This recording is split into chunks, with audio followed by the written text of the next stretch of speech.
तो ये संस्था जहाँ पर भी चल रही है पूरे उत्तराखंड सरकार के द्वारा इसको बैन किया जाना चाहिए। माता पिता को तुम ही बताओगे पता? अरे हम नहीं बताएंगे। लेकिन ये चीजें हमारे गांव में नहीं होनी चाहिए भाई।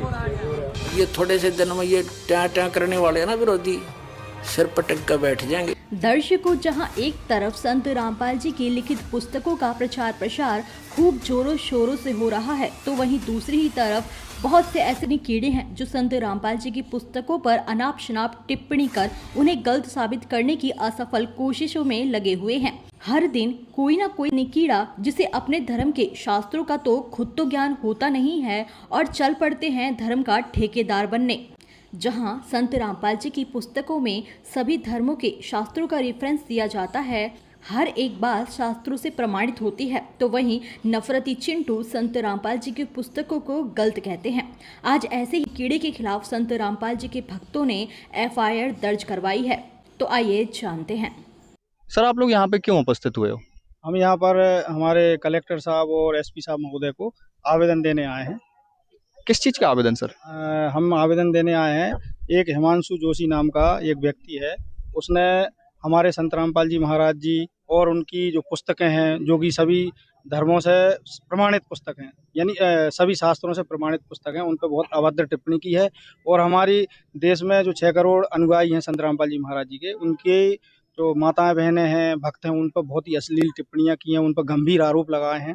तो उसके खिलाफ में हम यहाँ पर आवेदन देने आए कि उस हिमांशु जोशी नाम का जो व्यक्ति है, उसने मतलब कोई भी बिना सबूत के उसने इतनी जो अभद्र बात की है, उसका उसके पास कोई प्रमाण भी नहीं है। यहाँ पे आप देख पाओगे बड़ी संख्या में माताएं बहनें भी उपस्थित हैं।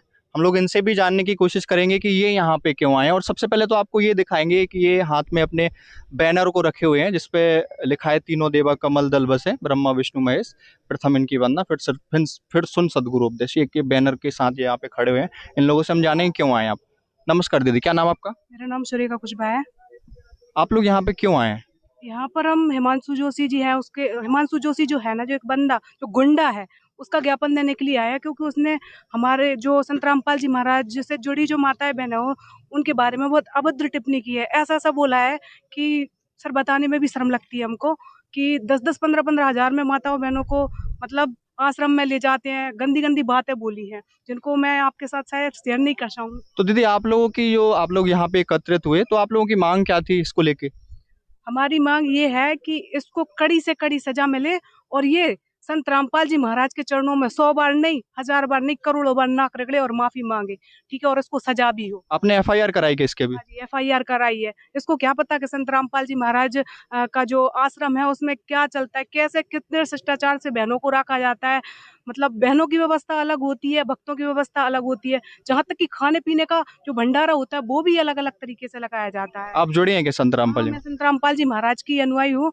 और मैं एक बात बोलना चाहूंगी इसके लिए, जो हिमांशु ये गुंडा है ना, ये संत रामपाल जी महाराज ने हमारे लिए एक शिष्टाचार सिखाया, वरना अभी तक तो इसको पता ही नहीं होता कि होता कहाँ। लेकिन हमारे गुरुजी हमें बताते हैं कि डरना भी नहीं है और लड़ना भी नहीं है, बेटा प्रशासनिक तरीके से इसका काम करना है। गुरुजी हमें ऐसा सिखाते हैं, नहीं तो पता नहीं अभी तक तो इसका क्या हाल होता जो हमारे ऊपर ऐसी उंगली उठा रहा है। अच्छा, आए दिन कुछ न कुछ टीका टिप्पणी करते रहते हैं संत रामपाल जी महाराज जी के बारे में, उनके आश्रम के बारे में। तो आप थोड़ा ये बताइए, आश्रम में किस तरीके की व्यवस्था रहती है? क्योंकि ये जो हिमांशु जोशी है, इसने भी अभी कुछ टीका टिप्पणी करी है कि आश्रम में मतलब सही व्यवस्थाएं नहीं रहती, वहाँ पर अनपढ़ लोग ही जाते हैं, अशिक्षित लोग ही जाते हैं। तो आप तो जैसे उनसे जुड़े हो, आप लोग आश्रम भी जाते होगे, तो आश्रम की व्यवस्थाओं के बारे में थोड़ा आप बताएं। इस बात पे मैं बता दूं कि मैं भी पढ़ी लिखी हूँ, भगवान की दया से मैंने भी LLB कर रखा है। ऐसा नहीं है, सारे पढ़े लिखे शिक्षित अच्छे अच्छे मजिस्ट्रेट, कलेक्टर और अच्छी बड़ी बड़ी पोस्ट पर डॉक्टर, MBBS, सारे गुरुजी की दया से वहाँ पे उपदेश ले रहे हैं। और व्यवस्था की बात आप करें तो गुरुजी का जो आश्रम रहता है ना, मतलब उसमें 2 भागों में पार्टीशन रहता है। एक साइड बहनों की व्यवस्था की जाती है और एक साइड भक्तों की व्यवस्था की जाती है। बहनों की साइड कभी भगत नहीं जा सकते हैं और भक्तों की साइड कभी बहनें नहीं जा सकती हैं। उनका भंडारा, उनके वॉशरूम, उनका सारा कुछ बहनों का अलग होता है और भाइयों का अलग होता है, जो भगत रहते हैं उनका। तो हम और भी जानने की कोशिश करेंगे। जैसे अभी बहन जी ने बताया कि आश्रम में व्यवस्था सही होती है, लेकिन हिमांशु जोशी ने बहुत अभद्र आरोप लगाए हैं। एक और हिमांशु जोशी का आरोप है कि संत रामपाल जी महाराज जी ने कुछ पुस्तकें छाप रखी हैं, वो भी पुस्तकें बहुत गलत है, उसमें हर कुछ लिख रखा है, मतलब बकवास उसमें छाप रखी है। ऐसा अभद्र तरीके से बोला है। तो सर आप ये बताइए कि संत रामपाल जी महाराज जी की पुस्तकों का विरोध क्यों होता है? संत रामपाल जी महाराज जी की पुस्तकों का विरोध मेरे मतलब हिसाब से इसलिए होता है कि हमारे संत रामपाल जी महाराज जी ने 4 वेद 6 7 18 पुराण 11 उपनिषद श्रीमद् भगवत गीता जी और अन्य ग्रंथ हैं, अन्य जो धर्म है जैसे मुस्लिम धर्म कुरान शरीफ और सिख धर्म जिसका धर्म ग्रंथ है वो गुरु ग्रंथ साहिब, उन सभी में से प्रमाणित करके बताया है कि कबीर साहिब ही पूर्ण परमात्मा है। और ये जो समाज है हमारा ये जानने को तैयार नहीं है क्योंकि उनको शिक्षा ही नहीं मिली, उनको कोई प्रमाणित ज्ञान नहीं दिया कि जो कबीर साहिब है पूर्ण परमात्मा है। बस यही उनका विरोध है।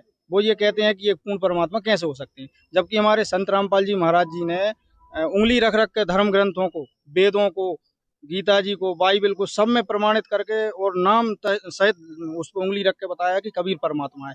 इनका यही विरोध है कि पूर्ण परमात्मा कबीर साहिब है। ये उनका सबसे बड़ा विरोध है, इसलिए पुस्तकों का वो विरोध करते हैं। और हमारी धार्मिक पुस्तकें जो कि शास्त्रों से प्रमाणित हैं उनको जलाते हैं, उनको नष्ट करते हैं, जिसमें वेद मंत्र हैं, गीता के मंत्र हैं, इतने मतलब पवित्र धर्म ग्रंथों के जो मंत्र लिखे हुए हैं उनका अपमान भी हो रहा है। हमारे हिंदू देवी देवताओं का अपमान हो रहा है। वो ये कुछ भी नहीं देखते, वो केवल अपनी दुकान चलाना चाहते हैं, बस ये उनका मेन मकसद है। आप क्या कहना चाहेंगे हिमांशु जोशी के लिए हमारे चैनल के माध्यम से कि उसने जो इतना मतलब अनैतिक कार्य किया है, माताओं बहनों के खिलाफ गलत टिप्पणी की, आप क्या कहना चाहोगे? हमारी सरकार से, हमारी मतलब प्रशासनिक व्यवस्था से मतलब ये मांग है कि उसके खिलाफ जो भी हमारे इंडियन पेनल कोड यानी संविधान में जो भी उसके खिलाफ जो सजा है वो उसको सजा मिले, ये हमारी मांग है सभी की। और हमारे संत रामपाल जी महाराज जी के विरुद्ध जो उसने बहुत ही अभद्र टिप्पणी की है, जो कि बिल्कुल उसकी गलत बात है, ये कोई प्रमाणित बात नहीं है, उसके खिलाफ उस पर कार्रवाई हो, सख्त से सख्त, जो भी संविधान में जो नियम है उसके तहत उसके ऊपर कार्रवाई होनी चाहिए। हमारे जो 6 करोड़ अनुयायी हैं संत रामपाल जी महाराज जी के, हम सब की यही प्रार्थना है कि उसने जो धार्मिक भावना हमारी जो आहत की है उसके खिलाफ कड़ी से कड़ी उसकी सजा मिलना चाहिए उसके लिए, ये हमारी सबकी मांग है जी। तो दोस्तों ये यहाँ पे पुलिस अधीक्षक प्रांगण है विदिशा का, और यहाँ पर ये इसलिए उपस्थित हुए थे, संत रामपाल जी महाराज जी के अनुयायी हैं। जो हिमांशु जोशी नाम का व्यक्ति है उसने कुछ अभद्र टिप्पणियां कर रखी हैं संत रामपाल जी महाराज जी और संत रामपाल जी महाराज जी से जुड़ी हुई नाम दीक्षित बहनों माताओं के लिए, तो उसका विरोध करने के लिए ये यहाँ पे बड़ी संख्या में उपस्थित हुए थे। तो हम एक प्रश्न और जानना चाहेंगे कि संत रामपाल जी महाराज जी के बारे में ये कहा जाता है कि उनसे तो बगैर पढ़े लिखे लोग, मतलब जो पढ़े लिखे नहीं है, जिनको कुछ नहीं आता, गंवार, इस तरीके से उसने टिप्पणी जो कर रखी है, तो क्या ऐसा सही है क्या? देखिए सर, जो इस तरीके की इन्होंने टिप्पणी की है ये बिल्कुल गलत है। हमारे संत रामपाल जी महाराज जी से पढ़े लिखे लोग भी जुड़े हुए हैं। मैं खुद एक टीचर हूँ, यहाँ पे काफी लोग हैं ऐसे जो अच्छी पोस्ट पर हैं, पढ़े लिखे हैं सारे, और सभी लोग धर्म ग्रंथों से, जो शास्त्रों से प्रमाणित उन्होंने ज्ञान दिया है उसको सभी ने मैच किया है, उसके बाद ही सभी लोग उनसे जुड़े हैं। तो ये कहना कि अनपढ़ लोग और सिर्फ जो अशिक्षित लोग हैं वो ही संत रामपाल जी महाराज से जुड़े हैं, ये बिल्कुल गलत है। एक और लास्ट प्रश्न है, उसने बोला है कि आप लोग ना शास्त्रों के आधार पे भक्ति नहीं करते, सनातन को नहीं मानते, तो इसके बारे में क्या होगा? आप शास्त्रों को नहीं मानते क्या?